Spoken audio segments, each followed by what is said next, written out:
அனைத்து உரிமை குரல் நண்பர்களுக்கும் வணக்கம். சீமானை நேரடியாக அழைப்பு கொண்டு இனி தொடர்ந்து போராடுங்கள் சீமான் அப்படின்னு ஒரு நீதியரசர் பார்த்தீங்கன்னா அறிவுரை வழங்கியிருக்காரு. அவர் யார் அப்படின்ற விஷயத்தை இந்த வீடியோவில் முழுமையாக பார்க்க போகிறோம். வாங்க பார்க்கலாம்.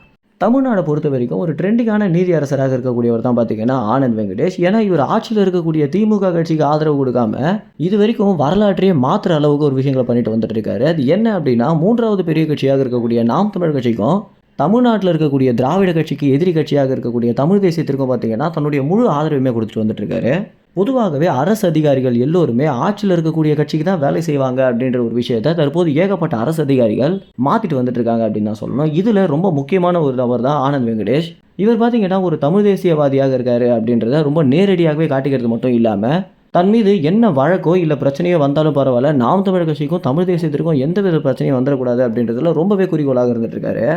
ஏற்கனவே தமிழ் தேசிய கூட்டமைப்புகள் நடத்திருந்த திராவிட ஒழிப்பு மாநாட்டிற்கு பார்த்தீங்கன்னா காவலர்கள் அனுமதி மறுத்து அந்த இடத்த சீல் வச்சு அந்த இடத்துல அந்த எல்லோரையுமே கைது பண்ணியிருந்தாங்க. பாரிசாலன் உட்பட முக்கியமான தமிழ் தேசியவாதிகள் அனைவருமே கைது செய்யப்பட்டிருந்தாங்க. இது குறித்த ஒரு கேஸ் பார்த்தீங்கன்னா ஆனந்த் வெங்கடேஷிடம் போக அதற்கு அவர் என்ன சொல்லியிருந்தாரு அப்படின்னா, அவங்க மக்களுக்கு இடையூறு இல்லாமல் தானே போராட்டம் நடத்தினாங்க, நீங்கள் எதனால் அவங்களை கைது பண்ணீங்க அப்படின்னு காவலர்கள் மேலே தன்னுடைய கோபத்தை காட்டியிருந்தார். அது மட்டும் இல்லாமல் அவங்க நிச்சயமாக வருங்காலங்களில் பொதுக்கூட்டமோ போராட்டமோ என்ன வேணால் பண்ணுவாங்க, நீங்கள் அவங்களுக்கு பாதுகாப்பு மட்டும்தான் தரணும், மேலதிகாரிகள் பேச்சை கேட்டுட்டு சம்மந்தமே இல்லாமல் கைது பண்ணக்கூடாது அப்படின்ற ஒரு எச்சரிக்கையும் காவலர்களுக்கு கொடுத்திருந்தாரு.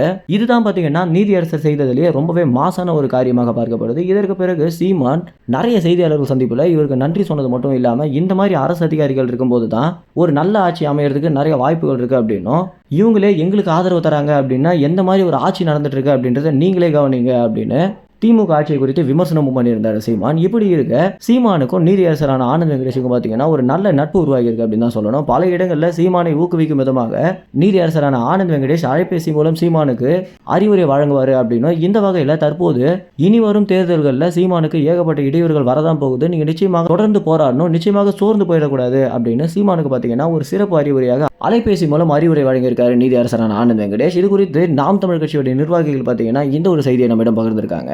இந்த ஒரு தகவல் குறித்து என்ன நினைக்கிறீங்க அப்படின்ற உங்க கருத்துக்களை கமெண்ட்ஸில் தெரிவிங்க. நன்றி, வணக்கம்.